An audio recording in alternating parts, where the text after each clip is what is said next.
2부에서는 수능 과목별 점수 분석 방법과 올해 수능에 대해서 알아보도록 하겠습니다. 올해 수능 응시생은 작년에 비해 재학생은 15%, 졸업생은 5%, 총 인원은 9%인 약 5만 5천 명 정도가 감소하였습니다. 예년에 비해 재수생이 늘어나지 않을까 하는 예측이 있었는데요. 작년 졸업생도 인구수 감소의 영향을 받은 학년이라 그런지 재수생의 절대 인원도 감소하였습니다. 재학생 감소의 주 원인은 인구 감소뿐만 아니라 수시 합격생 중 최저학력 기준이 미반영되는 학교의 합격자와 수능 포기자 등 다양한 영향이 있을 수 있습니다. 하지만 올해 수능에서 가장 큰 영향을 주는 변수는 뭐니 해도 결시생입니다. 작년과 재작년의 결시율은 대략 11% 정도였습니다. 올해는 코로나의 영향으로 13.71%의 결시가 나타났고, 이는 인구 감소와 더불어 정시 모집 및 최저학력 기준에 크게 영향을 줄 것으로 판단됩니다.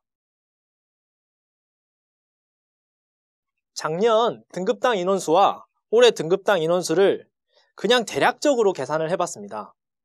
학생마다 선택한 과목이 달라서 단순 비교할 수는 없겠지만 그냥 총 인원에서 퍼센트로 잘라서 대충 만들어 보니 이 정도 등급당 인원수 감소가 나타나지 않을까 합니다. 이에 수시 모집에서 최저학력 기준을 충족하기가 더 어려워졌습니다. 수시에서 최저 미충족 불합격자가 대거 양산될 것이라고 판단되고, 이에 따라 정시로 이월되는 인원이 증가할 것이라고 보입니다. 1월 초에 학종 발표되는 정시 인원 발표에 좀 더 예의주시할 필요성이 있습니다. 1부 마지막에 정시 모집은 점수가 아니라 등수다 라고 했는데, 이 부분에 대해서 한번 얘기해 보도록 하겠습니다. 이 그림을 한번 보시죠. 100명 중에 11등을 한 학생은 2등급을 받습니다. 하지만 80명 중에 11등을 한 학생은 3등급을 받게 되겠죠. 따라서 인구수가 줄어들면 같은 등수에서 등급이 떨어지는 것은 당연합니다. 하지만 등수에 따라서 일정 부분 선호대학, 선호과부터 차근차근 위에서부터 들어가는 모습, 합격하는 모습을 보여준다면 11등으로 2등급을 받은 학생과 3등급을 받은 학생이 합격이 과연 달라질까요? 대학교가 정시 모집 인원을 줄였다면 작년 11등과 올해 11등의 합격이 달라질 수 있겠지만, 일부에서 보셨듯 전체 정원은 조금 늘어났습니다. 결국 인구 감소가 학생의 등급 하락에 영향을 끼치고, 이는 입결 하락에도 영향을 미칠 확률이 높습니다. 이러한 현상은 사실 수시 모집에서도 나타납니다. 이 그래프는 서울권 모 대학 인문계열 합격자의 2019년, 2020년 비교 그래프입니다. 가로가 내신 점수이고 세로가 합격자 수입니다. 전체적으로 합격자의 내신이 하향한 모습이 보입니다. 빨간색 그래프가 2019년도고요. 파란색 그래프가 2020년도입니다.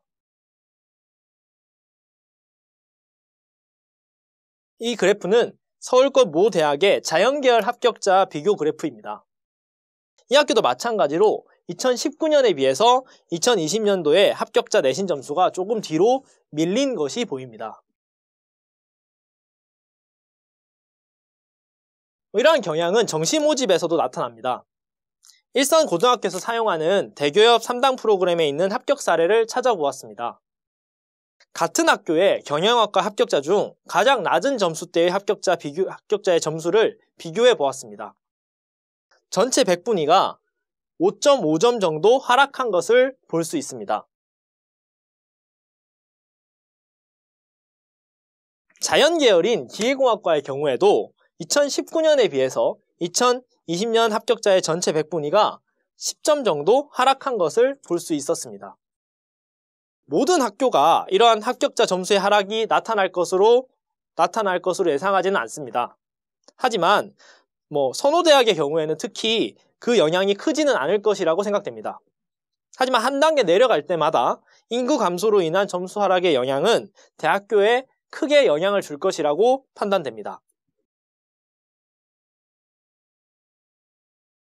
제가 지금 이 영상을 찍는 이 시점이 수능을 치르고 난 다음 주입니다. 그래서 아직 학생들의 성적표가 나오지 않아서 2021학년도 수능의 백분위 표준 점수에 대한 분석이 쉽지는 않습니다. 대신에 작년에 분석해본 자료의 복기를 통해서 올해 수능 점수와 평가원의 발표가 나오면 어떤 식으로 분석을 해야 될지에 대해서 생각해 보도록 하겠습니다. 지금부터는 이제 숫자의 향연이 펼쳐집니다. 예측에 관한 부분이고 꼭 이렇게 된다는 법도 없습니다, 사실. 참고용으로 보시기를 부탁드립니다.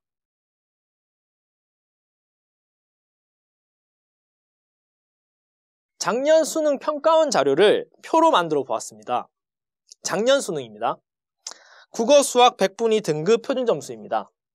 이렇게 보시면 각 과목별로 어떤 차이가 있는지를 보시기가 조금 어려우실 겁니다.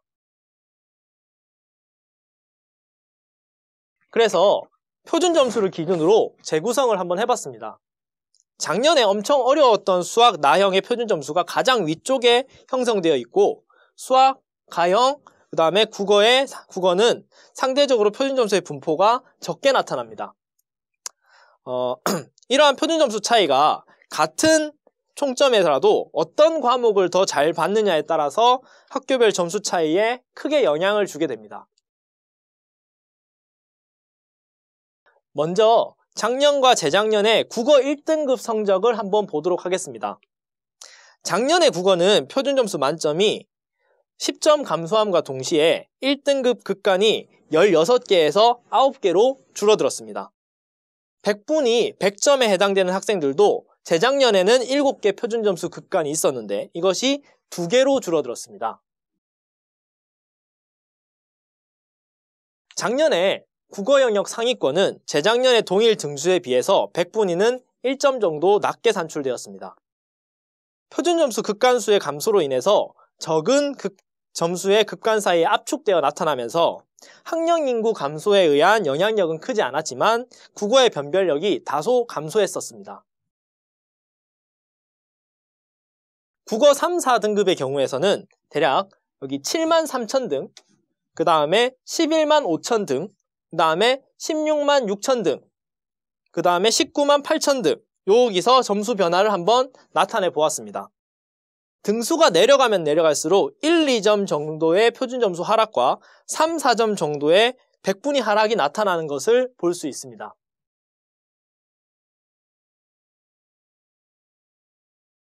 국어의 중위권에서는 백분위 3, 4점 하락이 나타났는데 이는 재작년에 비슷한 성적 분포에서 나타나는 학령 인구 감소가 영향을 준 것으로 보입니다.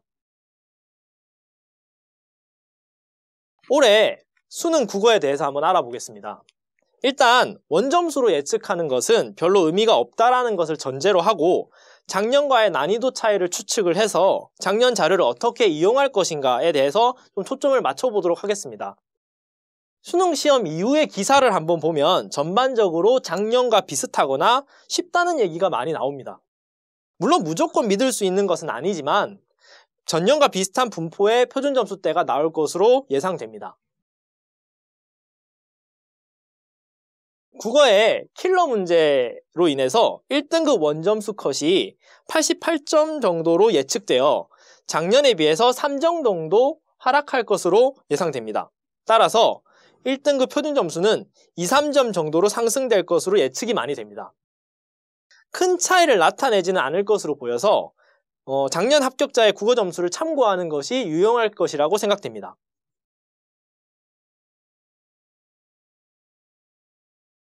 수학 가형의 재작년과 작년 수능을 비교해서 보면 작년에는 백분위 100에서 98까지의 초상위권 급간이 늘어나면서 이 부분까지의 인구수를 유지했지만 96점에서 백분위 96점에서 194점까지의 2,000명에 가까운 인원이 인구 감소로 인해서 증발하였습니다.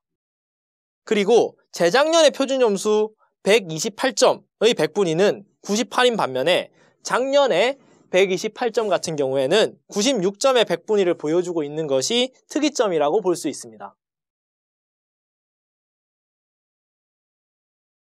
1, 2등급에서는 2만 등까지의 인원수에서의 급감 자체가 증가하고 2등급 상위권에서의 인구 감소로 인해서 강한 변별력을 가진 시험이 되었습니다. 수학 가형 3, 4등급을 한번 보시면 급감 차이는 미미하나 같은 등수에서 백분위가 점점 하락하는 현상이 보입니다. 25,000등 수준에서는 대략 4점 정도, 그 다음에 48,000등 수준에서는 2점, 그 다음에 61,000등 정도 수준에서는 5점 정도의 백분위 감소가 나타났습니다. 이 구간, 3, 4등급 구간에서는 변별력의 차이는 크게 나타나지 않았으나 학령 인구 감소에 의한 영향력이 크고 이것이 백분위 하락으로 나타나는 모습을 보입니다. 수학 나의 1, 2등급을 비교해 보도록 하겠습니다. 재작년의 경우에는 수학 나의 표준점수 만점은 139점이었습니다. 하지만 작년은 149점으로 극강의 난이도를 자랑하였습니다. 1만 등과 그 다음에 3만 7천 등 정도에서도 백분위 하락은 거의 없고 표준점수의 상승만 나타났었습니다. 결국 같은 139점이라고 하더라도 재작년에는 백분위 100이었지만 작년에는 98로 단순 비교하고 원서를 작성하면 조금 위험한 상황이었었습니다. 변별력은 재작년에 비해서 작년이 훨씬 높았었습니다. 수학 나의 3, 4등급대의 경우 56,000등에서는 2점 정도의 백분위 하락, 그 다음에 87,000등, 87,000등에서는 3점 정도, 그 다음에 10만 등에서는 3점 정도의 백분위 하락이 나타났었습니다. 3, 4등급에서는 예전과 비슷한 분포가 나타났으나 동일 등수에서 백분위 하락이 3점 정도 나타났고 학령 인구 감소 변화를 체감할 수 있었습니다. 올해 수능 수학 가나형의 경우에는 가형은 다소 어렵다. 나형은 작년에 비하면 쉬웠다는 평이 우세합니다.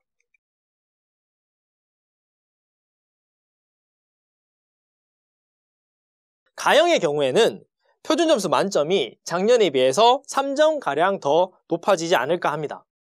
게다가 1점당 인원수가 줄어서 더욱 변별력이 강해질 것으로 예상합니다. 수학 가형은 인구수 변화에도 가장 심한 영향을 받는 과목입니다. 나형의 경우에는 작년에 비해서 표준점수 만점이 5점 이상 하락하지 않을까 예상됩니다. 작년보다는 재작년의 표준점수대로 돌아갈 것으로 보입니다.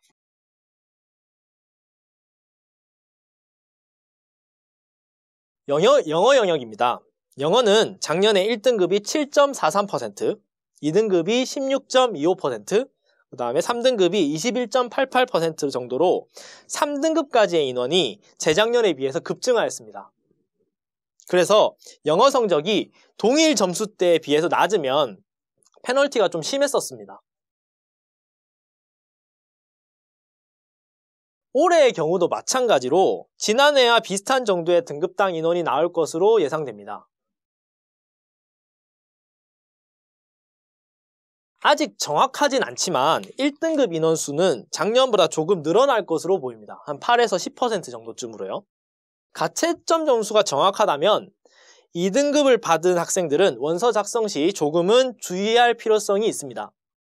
그리고 분포가 비교적 비슷할 것으로 보여서 작년 합격자의 영어 등급이 꽤 유의미한 자료로 사용될 수 있을 것이라고 생각됩니다.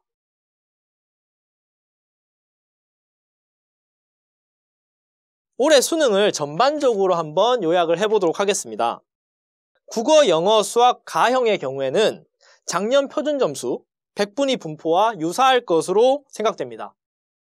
그러니 작년 합격자 점수를 참고하는 것이 유의미하다고 생각됩니다.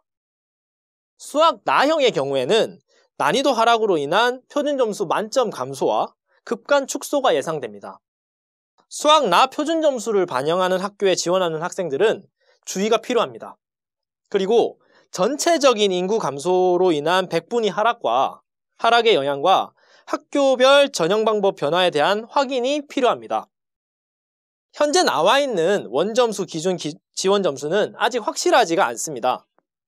참고만 하시고 성적표가 나오고 상담하셔도 늦지 않았으니 지금 당장 급하게 결정하실 필요는 없다는 것을 꼭 알려드리고 싶습니다. 한국대학교육협의회에서 만든 어디가라고 하는 사이트는 대부분 아실 것이라고 생각됩니다. 이 사이트에서는 작년 합격자 100분위 70% 컷을 제공합니다. 대학별 혹은 학과별 검색 후 전형 평가 기준으로 가면 작년 합격자 70% 100분위 점수를 과별로 확인이 가능합니다. 제가 하나 찾아와 봤는데요. 이런 식으로 나옵니다.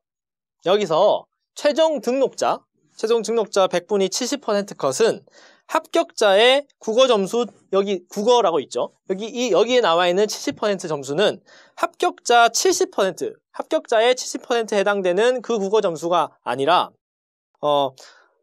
합격자 국어 점수의 70%, 그 다음에 수학 점수의 70%, 탐구 점수의 70%입니다.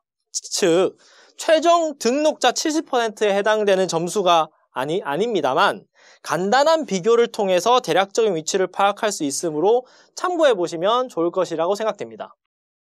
여기는 이제 가군이고요.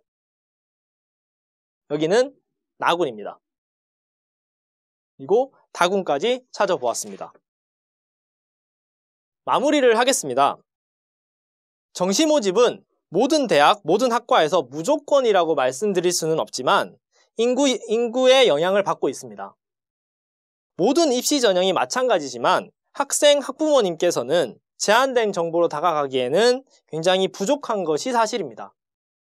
특히 반영 교과, 비율 및 활용 점수에 대한 부분을 적용하기에는 쉽지가 않습니다.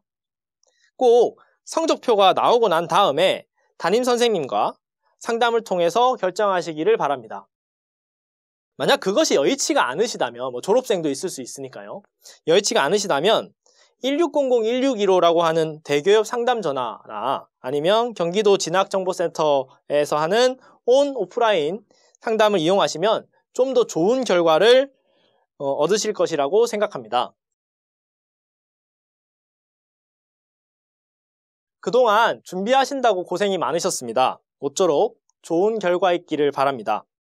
앞으로도 우리 학생들의 노력이 헛되지 않도록 최선을 다하도록 노력하겠습니다. 길고 부족한 강의 잘 들어주셔서 감사합니다.